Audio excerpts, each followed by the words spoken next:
Welcome. My name is Leslie Cayce. I've been asked to share with you on a subject dear to my heart. The love primarily between Edgar and Gertrude Cayce, between their son Hugh Lynn and his wife Sally, and between their grandson, my husband Charles Thomas, and me. This three-generation tracking is made easier because I see a through line, a lineage, if you will, connecting these three generations of marriage. I'm excited to explore it. In 1945, Edgar Cayce and his wife Gertrude died within 3 months of each other. Very soon after, Hugh Lynn returned from serving in World War II and got right to work. He started the A.R.E, Atlantic University, and the Edgar Cayce Foundation, overseeing them until his death in 1982. Following him, Charles Thomas was A.R.E's president for 30 years. As part of this family, I was up close and personal to some of their life experiences and stories. Edgar and Gertrude Cayce's lives were marked by upheavals, poverty, extended separations, being taken advantage of and abandoned, while often cast as social misfits. But despite such turbulence, their marriage and relationships were marked by normalcy, humility, generosity, integrity. So let's explore, how did they create and maintain stability and goodness? First, some comparisons among the generations. Edgar and Gertrude were teenagers when they met. Their childhoods embodied many opposites: socioeconomic status, educational background, town versus country upbringing. Though both had strong family ties, Edgar knew more personal hardship stemming from his unusual abilities that started in childhood. Their mutual attraction was immediate. Soon after they met, and for the next 7 years until they married, they were inseparable. As Edgar put it, "Whenever you saw Gertrude, I was not far off." In contrast, Hugh Lynn and Sally met in their 30s. Each had established careers. Hers, teaching, was traditional, whereas his, promoting his father's work, was not. Both Gertrude and Sally were unfamiliar and uncomfortable with psychic ability, so Edgar and Hugh Lynn had their work cut out for them. As their romances progressed, they needed to also familiarize their partners with the realm of the psychic in a natural, easy way. For both marriages to flourish, and they did indeed flourish, these two women, especially Gertrude, needed to be on board with leading a highly unusual life. Sally told me that it finally got to the point where she just trusted Hugh Lynn so completely that if he stood behind these endeavors, then she did too. Her acceptance was cultivated through their shared interests, like dancing, bridge, and children. He was a Boy Scout leader for many years. Like his father, Hugh Lynn needed a grounded partner to balance the demands of travel and an abnormal profession. Stability was crucial. In contrast, Gertrude's acceptance of Edgar's abilities was more complicated. It was initially jump-started by her family's open acceptance. Their far-ranging interests included psychic ability. Hers was a highly intellectual, open-minded bunch, and as they did with their wide circle of friends and acquaintances, they encouraged Edgar to voice his experiences and his views. Gertrude's initial misgivings eased watching Edgar shine under the encouragement of her strong family. For Edgar, it must have felt like water in the desert, because until then, only his mother and grandparents understood and supported his extrasensory gifts. Yet, despite that promising start, the road to Gertrude's full acceptance was bumpy. Although she and Gladys Davis, her longtime assistant and their companion, were ultimately pivotal to the readings deepening during their final 25 years, that all-important solidarity was hindered by Gertrude's persistent ambivalence. Only when extreme circumstances compelled her to request her own reading did everything change. This occurred after their infant son had died. Very depressed, Gertrude herself came perilously close to dying from TB. Despite Edgar's qualms, she asked for what resulted in a life-saving reading. Carefully following its unconventional advice, Gertrude gradually healed. This was the decisive turning point. From then on, their unified purpose was unshakable. Next to that intensity, my acceptance was anticlimactic, a non-issue. I encountered the Cayce readings and Charles Thomas at the same time at a conference. The readings knocked my socks off before my future husband did.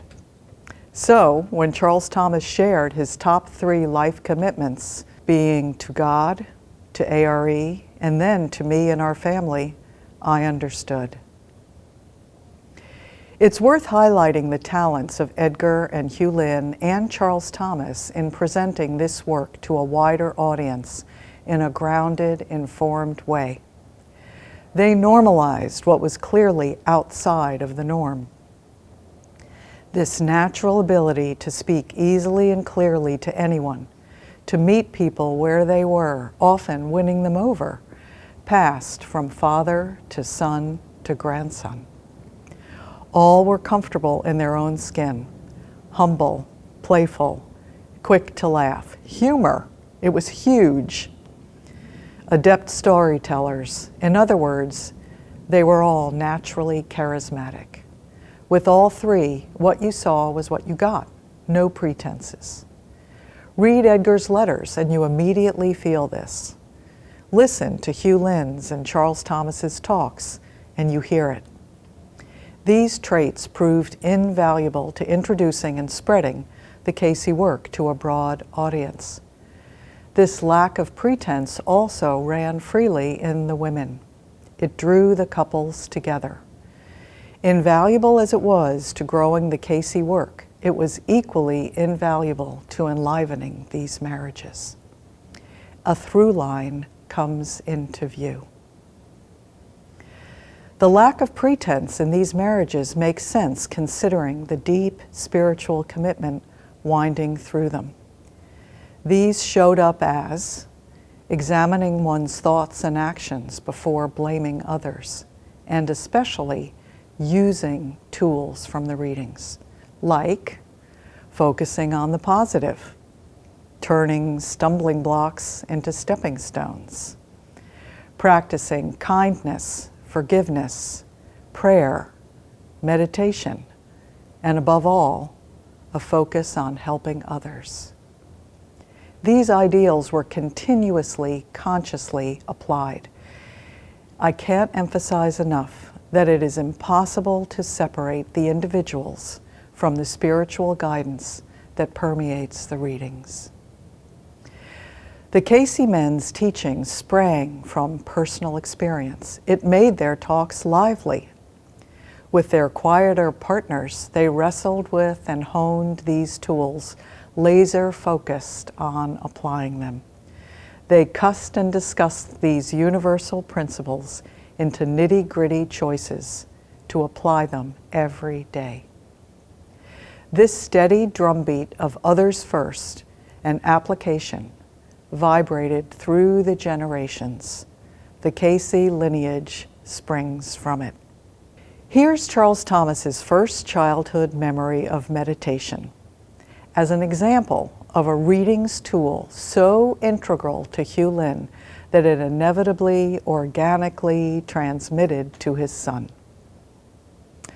When Charles Thomas was young, his dad experimented with meditating nightly at 2 a.m., as suggested in the readings. Hugh Lynn was forever testing his father's readings. One night, Charles Thomas awoke to light coming from underneath a closed door. Curious, He got up and sat outside it, waiting. When his dad opened the door, finding his son there asleep, he took him into his arms, asking, "Shall I try to show you what I'm doing?" Nestled in his dad's lap, Charles Thomas said that, although he was sleepy, a bright, warm light, hard to describe, soon filled him. This unforgettable experience of light became a lifelong touchstone for Charles Thomas for the potential of meditation. This legacy of using principal spirituals in pragmatic ways naturally fed the stream of these marriages. Without pretense means fun-loving, curious, humble, supporting one's partner, and accepting weaknesses to learn from them. An impeccable instance of this is Gladys Davis' detailed rendering of the courtroom dialogue after the Cayces were arrested for practicing medicine without a license. This low point was not hidden from their supporters. We can still read it today. In those days, before transparency was a buzzword, they leaned into it. Would there be a Cayce lineage or even the body of work called the Cayce Readings without Gertrude? Her husbands, sons, and Gladys, those who knew her best, agreed no. She was the safe harbor in Edgar's life. Gladys recounted Edgar's recurring dream of being lost, finding his way by following a rope that led to his wife. To the family and Gladys, this was literal.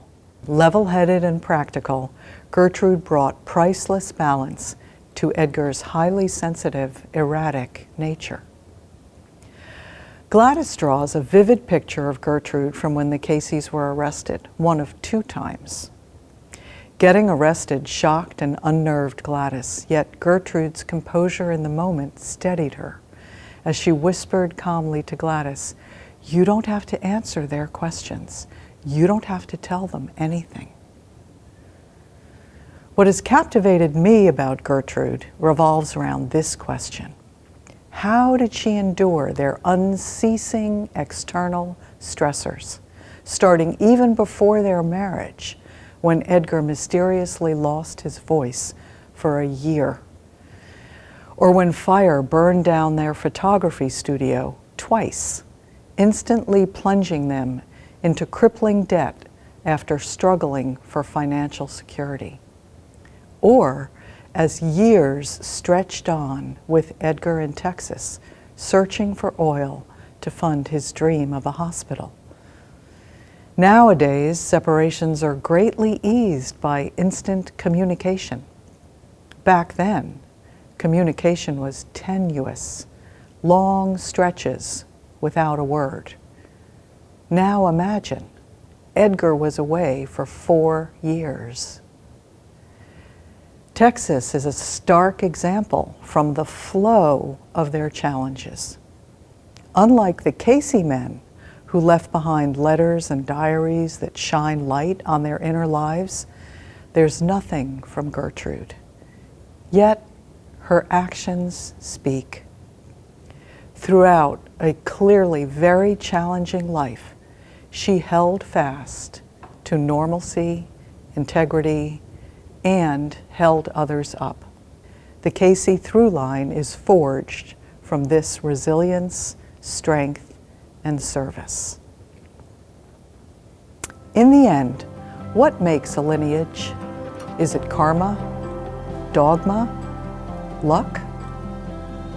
My takeaway from this exploration is that it grows within the intentional ideals guiding daily choices, which the next generation then absorbs. The Cayce readings, like all enduring spiritual traditions, provide tools for making nitty-gritty choices. The Cayce lineage shows that the tools work. Nurturing the God within oneself and others was a way of life for the Cayces. And this is a living legacy. It asks us, will we set anchor in our ideals, neither giving up nor compromising as we face life's complexities? I'm continually inspired to affirm, yes. What is your heart's response? Thank you.